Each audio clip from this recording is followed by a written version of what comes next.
Next chapter is vectors. I will press menu and then 5 to enter into the vector mode. At once you can define a maximum of 4 vectors. In this mode you can define both 2-dimensional vectors and 3-dimensional vectors. Officially there are 3 methods of representing vectors. There is the coordinate form, that is x, y in 2-dimensional and x, y, z in 3-dimensional. Then there is the column vector form.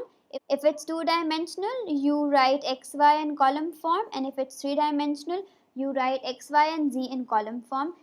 And then there is the Cartesian form, that is I, j and k form, where I denotes movement along the x-axis, j denotes movement along the y-axis, and k denotes movement along the z-axis. What can you do in this mode? You can perform basic operations, you can find the magnitude of a vector, you can find the dot product of 2 vectors, you can find the cross product, you can find angle between 2 vectors, and you can find unit vector. Both vector AB and BC are 2-dimensional vectors. Why are they 2-dimensional vectors? Because you're only provided with x and y values. If it would have been a 3-dimensional vector, you would have been provided with 3 values x, y and z. Also, whenever you are solving vector questions, you have to ensure that throughout the question the vectors will either be 2-dimensional or 3-dimensional. So first I need to define vector AB. I will consider vector AB as A, so I will press 1. As soon as I press 1, the calculator will ask this vector is of which dimension, as in a 2-dimensional vector or a 3-dimensional vector.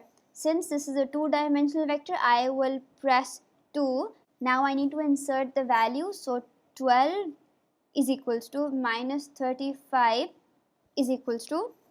Whether the question is in coordinate form, column vector form or Cartesian form, the calculator will only read the question in column vector form. Now I have to define vector BC. I will consider vector BC as vector B. So first I will clear my screen. I will press this AC button right here. Then press OPTN.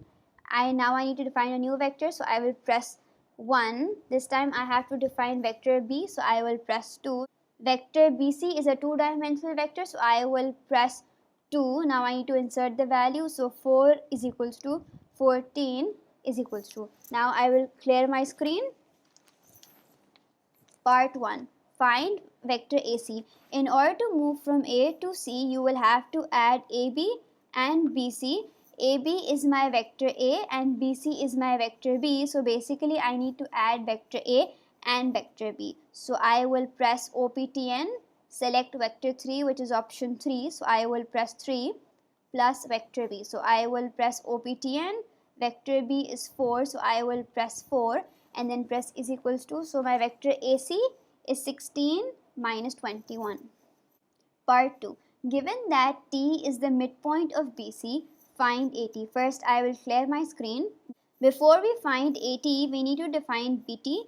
If T is the midpoint, then BT will be half of BC. I will consider BT as vector C. To define a new vector, I will press OPTN 1. Now this time I want to define vector C, so I will press 3. Vector C will also be a 2-dimensional vector, so I will press 2. Since BT is half of BC, half of 4 and 14 is 2 and 7. So BT is 2 and 7. I will insert the value of BT. So 2 is equals to 7 is equals to. I will first clear my screen. Now to find AT, I will have to move from AB to BT. So AB plus BT will result in AT. AB is vector A, so I will insert vector A, OPTN, vector A is option 3, so 3 plus vector BT. BT is vector C, so I will press OPTN, vector C is option 5, so I will press 5 and then I will press is equals to. So vector AT is 14 and minus 28.